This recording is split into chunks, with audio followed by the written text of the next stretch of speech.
Zero hour में आज सबसे पहले आपको दिखाते हैं देवरिया से आई एक तस्वीर। यूपी के देवरिया में सड़क पर एक पति और पत्नी के बीच मारपीट शुरू हो गई। पत्नी का आरोप था कि पति दूसरी महिला के पास जाता था और उसने पति को रंगे हाथ पकड़ लिया था। गुस्से में पत्नी ने पहले पति पर चप्पलें बरसाई, फिर दूसरी महिला से भी मारपीट की। इन दोनों का विवाद सुलझा या नहीं, लेकिन सड़क पर खड़ी पब्लिक को तमाशा देखने को जरूर मिल गया। यूपी के देवरिया की ये तस्वीरें, जहां बीच बाजार हो गई पिटाई।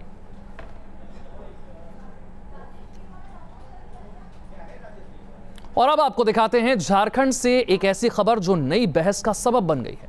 राज्य के पाकुड़ इलाके में आदिवासियों के लिए एक कार्यक्रम आयोजित किया गया था। इस कार्यक्रम के दौरान झारखंड मुक्ति मोर्चा के 2 नेताओं पर किसिंग कॉन्टेस्ट कराने का इल्जाम लगा और नतीजा यह हुआ कि यह कार्यक्रम बड़े सियासी विवाद को जन्म दे गया।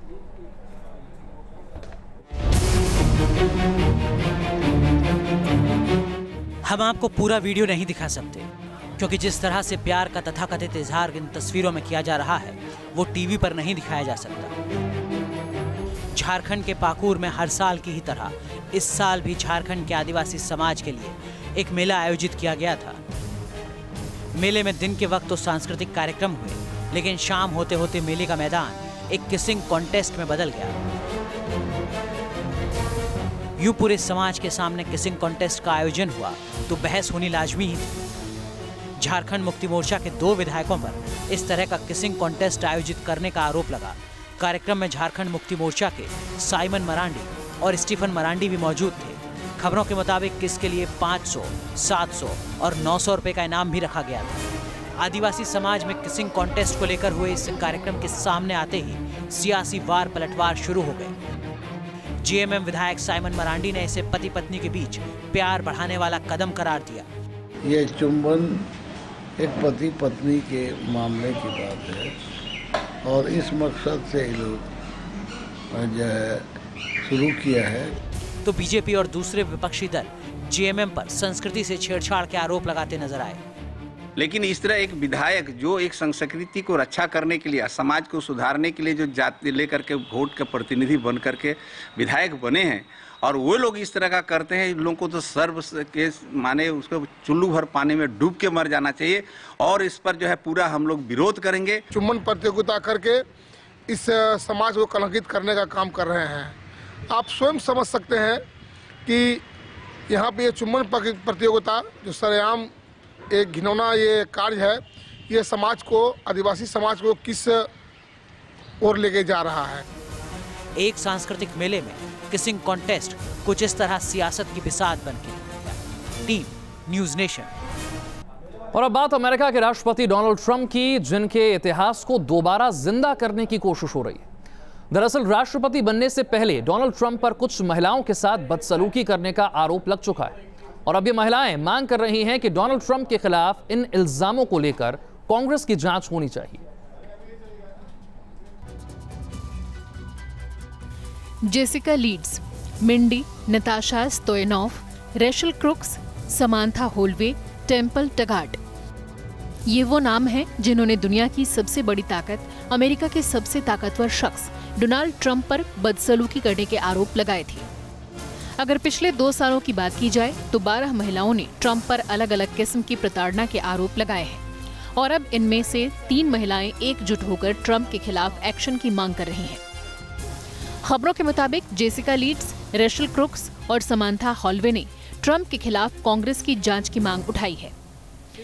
इन तीनों महिलाओं ने एक प्रेस कॉन्फ्रेंस कर इस मांग को उठाया और अपील की कि ट्रंप के खिलाफ कड़ी कार्रवाई होनी चाहिए। अगर आरोपों की बात करें तो समांथा हॉलवे ने ट्रंप पर ब्यूटी कॉन्टेस्ट की प्रतियोगियों से बदसलूकी के आरोप लगाए थे। जेसिका लीड्स ने ट्रंप पर निजी अंगों से छेड़छाड़ करने के आरोप लगाए थे। रेशल क्रुक्स ने ट्रंप पर जबरदस्ती किस करने के इल्जाम लगाए थे। I am hoping that this will come forward and produce enough pressure on Congress to address it, more than just for their own members, but to address it in the president. Trump पर कई रंगीन पार्टियों का हिस्सा बनने के भी आरोप लग चुके हैं, लेकिन ये इल्जाम उस वक्त लगाए गए थे जब ट्रंप अमेरिकी राष्ट्रपति के चुनाव की कैंपेनिंग कर रहे थे। अब राष्ट्रपति बनने के बाद क्या ट्रंप के ऊपर कांग्रेस जांच कर कोई कड़ा कदम उठाएगी ये बड़ा सवाल है। Team news nation. यूपी के चंदौसी में लव जिहाद के नाम पर एक युवक को पीट पीट कर अधमरा कर दिया गया। इस लड़के पर आरोप था कि इसने दूसरे समुदाय की लड़की को फोन करके बुलाया था। खबर पता चलते ही एक संगठन से जुड़े लोग लाठी डंडों के साथ इकट्ठा हो गए और लड़के की बीच बाजार पिटाई कर दी।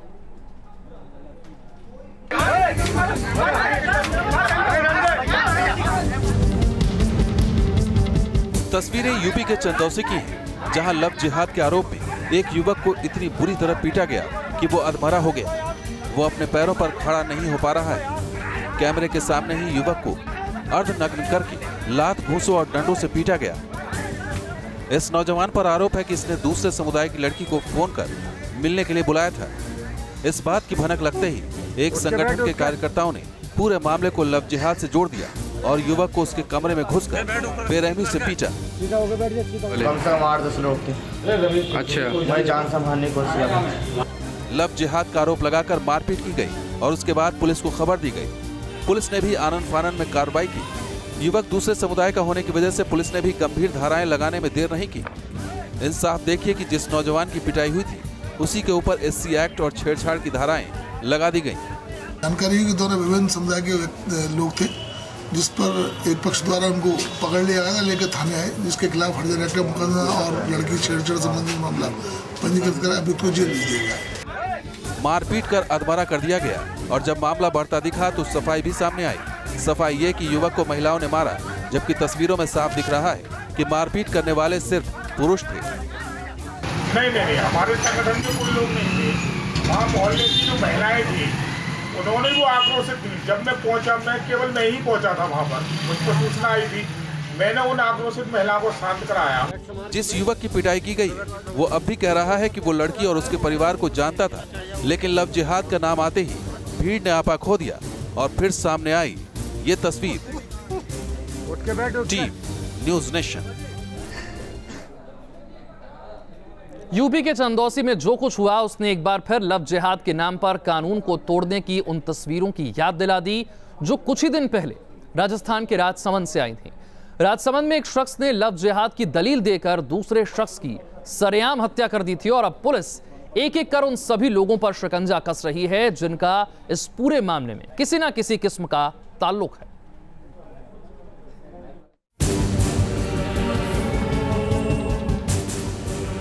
राजस्थान के राजसमंद से आए इस वीडियो ने पूरे देश को हिलाकर रख दिया था। शंभू नाम के एक शख्स ने 45 साल के अफजल के ऊपर पहले कुल्हाड़ी से वार किए थे और फिर उसके ऊपर मिट्टी का तेल डालकर आग लगा दी थी। इस पूरे जघन्य हत्याकांड का शंभू ने एक वीडियो भी बनाया जो बाद में सोशल मीडिया पर वायरल हो गया था।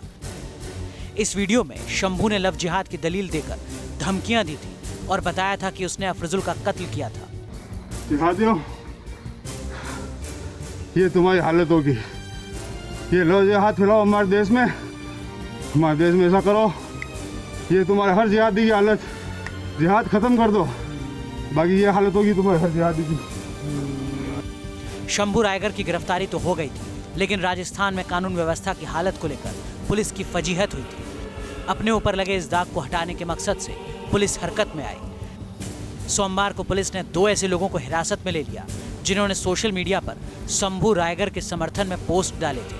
शंभू रायगर ने अफजल की यूं बेदर्दी से हत्या क्यों की, इसकी जांच जारी है, लेकिन इतना साफ हो गया है कि शंभू ने अपने गुनाह को छिपाने के लिए यूं लव जिहाद का हवाला दिया।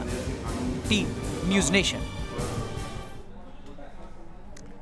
बीजेपी शासित राज्य क्वेश्चन पेपर में पीएम मोदी पर सवाल और सवाल की भाषा में कई गलतियां।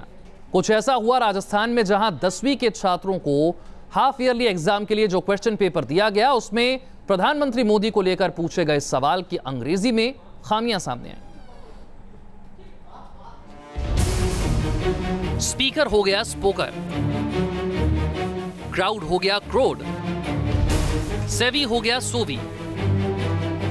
जयपुर में जब छात्रों के सामने 10वीं क्लास की परीक्षा का ये क्वेश्चन पेपर आया तो छात्र भी चकरा गए।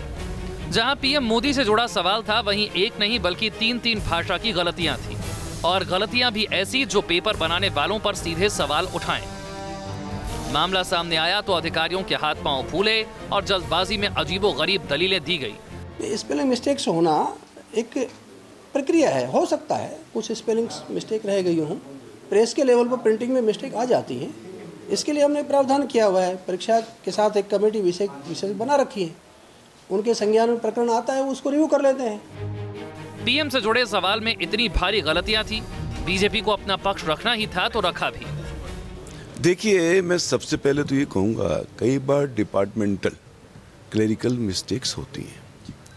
आप यदि विकास की बात देखेंगे, शिक्षा के क्षेत्र में आप देखेंगे तो 5000 विद्यालय तो हमने मॉडल विद्यालय पूरे राजस्थान प्रदेश को देने का काम किया। हालांकि कांग्रेस गलतियों से परे ऐसे सवालों को नेताओं का महिमा मंडन करार देती नजर आई। देखिए, ये बीजेपी के हमेशा फितरत में रहा है कि अपने नेताओं का और अपनी पार्टी का प्रचार प्रसार करना, और इस तरीके से आम आदमी पे जबरदस्ती किसी बात को थोपना, मैं समझता हूँ ये लोकतंत्र में अच्छा नहीं है। पीएम से जुड़े सवाल में गलतियां होना अलग बात है, लेकिन अगर छात्रों को पढ़ाने वाले शिक्षक ऐसी गलतियां करेंगे तो छात्रों के भविष्य पर भी सवाल उठेगा ही। जब जिम्मेदार लोगों से पूछा तो उन्होंने कहा गलतियां होना स्वाभाविक हैं। इससे अंदाजा लगाया जा सकता है कि हम किस तरह की गुणवत्तापूर्ण शिक्षा अपने नौनिहालों को दे रहे हैं, अपनी युवा पीढ़ी को दे रहे हैं। वीडियो जर्नलिस्ट महेश शर्मा के साथ लाल सिंह फौजदार, न्यूज नेशन, जयपुर।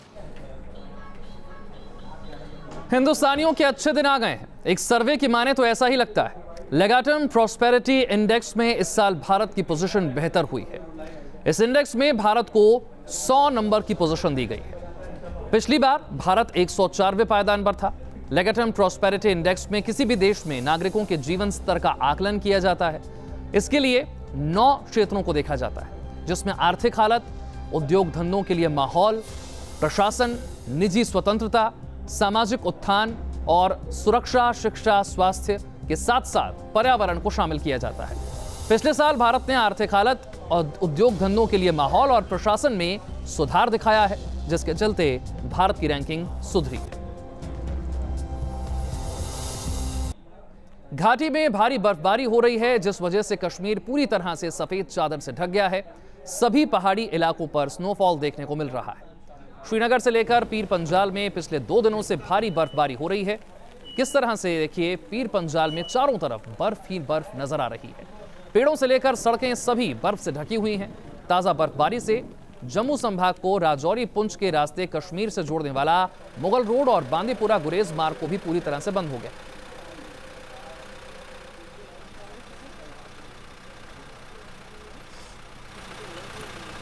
ये 3 तस्वीरें आपके सामने पीर पंजाल, श्रीनगर और रामबन में किस तरह से बर्फबारी हुई और बर्फबारी के बाद का नजारा।